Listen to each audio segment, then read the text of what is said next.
Assalamualaikum warahmatullahi wabarakatuh. Sahabat semua, di tengah hiruk pikuk dunia yang semakin sibuk dan panasnya panggung politik, sebuah pemandangan yang begitu menyentuh hadir dari Tanah Suci. Presiden Republik Indonesia, Bapak Prabowo Subianto, menjalani ibadah umrah pada tanggal 3 Juli tahun 2025 dalam balutan kain ihram. Beliau hadir bukan sebagai pemimpin negara, tapi sebagai hamba Allah yang mencari ridha dan ampunannya.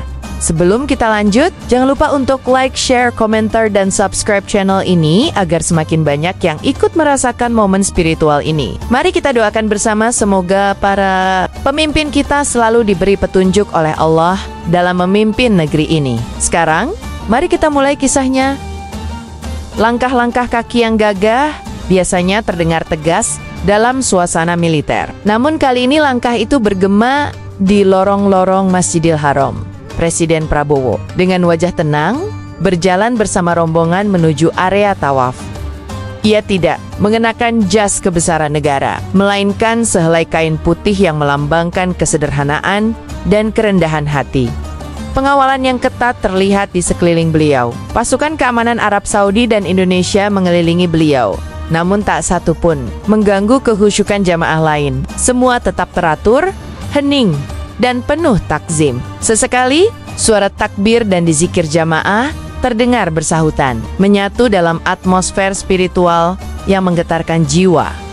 Bagi Presiden Prabowo, ini bukan sekadar perjalanan ibadah biasa. Ini adalah titik perenungan, sebuah perjalanan ruhani yang membawanya kembali kepada fitrah. Ia meletakkan sejenak segala urusan dunia politik, kekuasaan, strategi dan menggantinya dengan doa, air mata, dan kerendahan hati. Ketika menjejakkan kaki di pelataran Ka'bah, matanya terlihat memerah.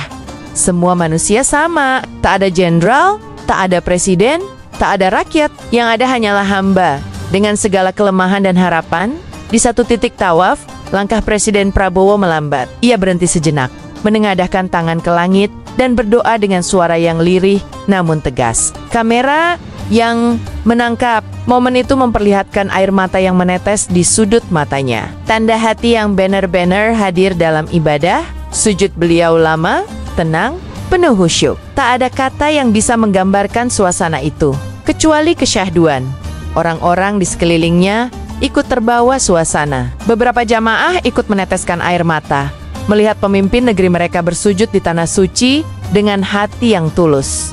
Doa demi doa dipanjatkan untuk bangsa, untuk umat, untuk perdamaian dunia. Dalam sujudnya, ia bukan hanya berdoa untuk pribadi dan keluarganya, tapi untuk seluruh rakyat Indonesia. Terlihat jelas bahwa beliau membawa beban berat sebagai pemimpin yang mengemban amanah umat. Mungkin inilah momen di mana langit terbuka dan doa-doa itu naik dengan ringan. Karena sungguh tidak ada perantara antara seorang hamba dan Tuhannya saat ia bersujud dengan penuh keikhlasan. Langkah Presiden Prabowo akhirnya membawa beliau ke titik yang paling mulia dalam tawaf Hajar Aswad.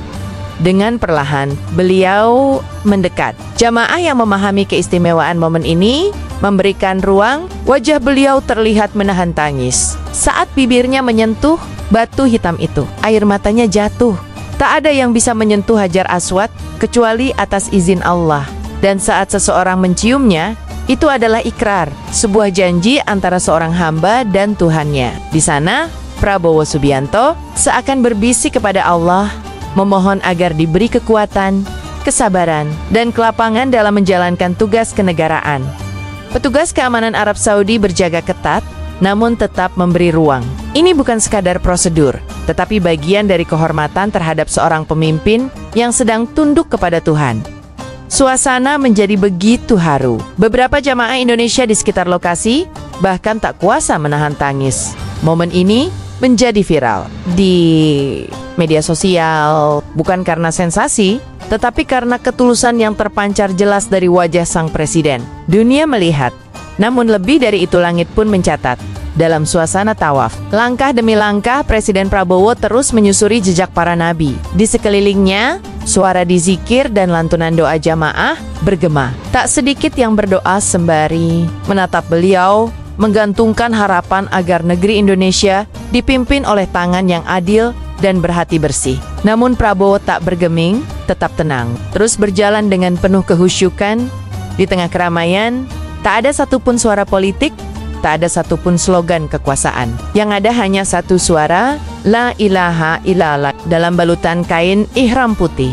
Semua gelar ditanggalkan. Di sini, Prabowo hanyalah seorang hamba yang membawa banyak beban. Beban umat, beban negara, beban masa depan. Beberapa pengawalnya terlihat memantau dengan sigap. Namun menariknya, mereka pun turut larut dalam suasana spiritual. Tak sedikit yang ikut meneteskan air mata menyaksikan pemandangan ini. Pemimpin mereka, Sang Jenderal, kini sedang membasuh hatinya di tempat termulia di muka bumi. Suasana begitu tenang, langkah demi langkah terasa lambat, seolah waktu melambat bersama doa-doa yang dipanjatkan. Prabowo terus berputar mengelilingi Ka'bah, membiarkan hatinya terhubung langsung kepada Sang Pencipta. Tak ada kamera, tak ada mikrofon, hanya ia dan Allah. Setelah menyelesaikan tawaf, Prabowo pun menuju multazam, tempat di antara pintu Ka'bah dan Hajar Aswad yang diyakini mustajab untuk berdoa. Di sana, ia berdiri diam, tangannya merapat ke dinding Ka'bah, wajahnya menunduk, lalu perlahan menyandarkan kepalanya. Suasana mendadak hening. Beberapa menit berlalu, tak ada kata, hanya isakan halus yang terdengar dari orang-orang di sekitarnya. Mereka tahu, di titik itu, seorang pemimpin sedang mencurahkan seluruh isi hatinya. Apakah ia memohon ampun atau memohon kekuatan untuk menanggung beratnya amanah rakyat? Sebagian jamaah asal Indonesia yang melihat momen itu pun turut larut. Banyak dari mereka ikut berdoa, mengangkat tangan tinggi-tinggi ke langit. Tapi juga melihat seorang manusia yang sedang merendahkan diri di hadapan Tuhannya. Multazam menjadi saksi betapa seriusnya seorang pemimpin memohon perlindungan dan bimbingan, sebuah doa yang tak hanya untuk dirinya, tapi juga untuk Indonesia. Dalam hening, langit pun seolah menunduk, menyaksikan laku ikhlas dari hamba yang sedang mencari ridha. Langkah Prabowo berlanjut menuju Bukit Syafa dan Marwah untuk menjalankan sa'i. Di tempat ini, beliau mengenang perjuangan Siti Hajar yang mencari air untuk anaknya, sebuah simbol keteguhan hati seorang ibu, sekaligus perjuangan manusia dalam mencari rahmat Allah dengan langkah pasti. Prabowo menyusuri lorong sa'i. Di kiri dan kanan, jamaah dari berbagai bangsa turut melakukan hal yang sama. Tak ada pembeda, semua berlari-lari kecil dengan niat yang sama, menjalankan sunnah dan menghidupkan semangat keikhlasan di sepanjang perjalanan sa'i. Beberapa kali beliau terlihat menahan napas. Meski usianya tidak muda lagi, semangatnya begitu besar. Jelas bahwa ini bukan hanya ritual, tapi perjalanan ruhani yang sungguh dalam. Ia menoleh ke atas, seolah memohon turunnya keberkahan dari langit. Para pengawal tetap berjaga, namun tak menciptakan jarak. Sebaliknya, mereka seolah melindungi ruang sunyi untuk Prabowo agar tetap khusyuk. Momen saya ini menjadi salah satu detik paling emosional, karena di dalam lorong itulah semua manusia sedang berlari kepada Tuhan. Setelah menyelesaikan si'i, Prabowo duduk sejenak di pelataran Masjidil Haram. Ia menatap Ka'bah lama sekali. Tatapan itu bukan sekadar mengagumi bangunan suci, melainkan tatapan penuh perenungan. Wajah beliau begitu tenang, namun mata menyiratkan banyak kegundahan yang selama ini disimpan dalam diam. Mungkin saat itu beliau mengenang perjalanan hidupnya. Dari seorang tentara, menjadi Menteri Pertahanan, lalu Presiden. Semua bukanlah kebetulan, tapi bagian dari takdir yang sudah Allah susun. Dan di hadapan Ka'bah inilah, ia kembali mempertanyakan, untuk apa aku diangkat? Untuk siapa aku berdiri? Jamaah yang lewat di hadapannya terlihat melambatkan langkah. Mereka menghormati kehadiran sosok pemimpin yang kini sedang berserah. Tak ada protokol, tak ada panggung, hanya selembar sajadah, sepotong ihram, dan hati yang terbuka kepada Allah. Matahari makan siang itu begitu terik, tapi suasana hati Prabowo, dalam diamnya, ia berbicara kepada Tuhan, meminta petunjuk agar amanah yang diembannya benar-benar menjadi berkah, bukan bencana. Salah satu momen istimewa dalam umrah adalah saat meminum air Zam-Zam. Presiden Prabowo menuju tempat air Zam-Zam dan dengan hikmat meminum air penuh keberkahan itu. Beliau tampak memejamkan mata saat meneguknya, seolah ingin meresapi keberkahan yang mengalir dalam tubuh. Air Zam-Zam bukan hanya pelepas dahaga, tapi juga lambang rahmat yang tiada putus dari Allah. Dalam setiap tetesnya, ada doa yang disematkan. Dan Prabowo minum dengan harapan besar, semoga hatinya dibersihkan, pikirannya dijernihkan, dan jalannya dilapangkan. Sesudah meminum Zam-Zam, beliau mengusap wajah dan dada. Sebagian jamaah ikut menirukan. Doa pun mengalir di bibir mereka.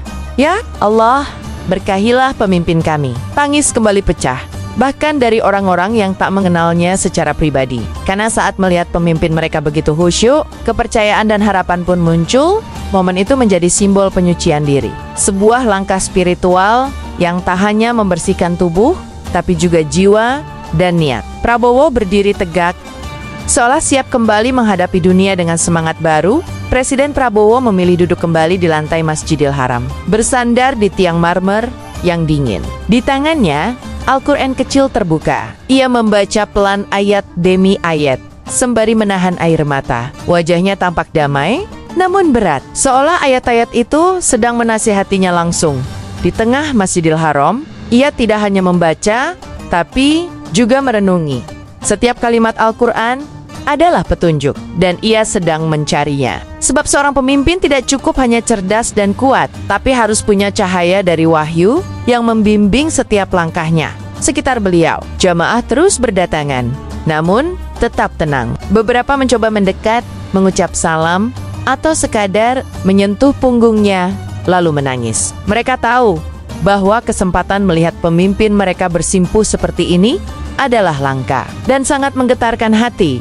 Dalam detik-detik diam itu, langit Makkah seolah menjadi saksi bahwa ada seorang presiden yang sedang menggantungkan segalanya hanya kepada Allah.